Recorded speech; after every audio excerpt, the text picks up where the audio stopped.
பணம் வேணும். படிக்க வச்சா கூட வேலையில சேர்க்கணும்னா பணம் வேணும்.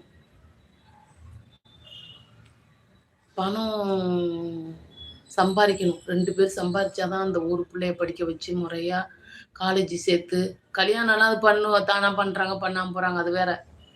முதல்ல படிக்க வச்சு ஒரு வேலைக்கு அனுப்பிட்டாலே, யாரையோ கல்யாணம் பண்றாங்க, ஏதோ பண்றாங்க. அது உங்க கடமை இல்ல. நீங்க அந்த அந்த பிள்ளைய படிக்க வைக்கணும்.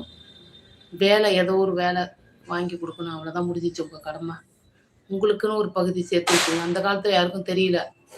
இப்ப என்னன்னா, அந்த புள்ளைய படிக்கக்குள்ளயே அதுல ஒரு ரூ. 1 சேர்த்து வைங்க. அந்த வயசுல உங்களுக்கு கடைசியில எதிர்காலத்துல இருக்கும். ஏன்னா புள்ளங்கிறது நாளைக்கு எப்படி வருதோ, எப்படி செய்யுதோ தெரியாது. அதனால நமக்குன்னு தனியா வச்சுக்கணும். அந்த பிள்ளைய நல்லா போடணும். அதுக்கு நெறைய உழைக்கணும். ஹார்ட் ஒர்க் பண்ணணும். சிக்கனமா இருக்கணும். புள்ள நல்லா படிக்கணும்னா, சிக்கனமா இருக்கணும். ஹார்ட் ஒர்க் பண்ணணும்.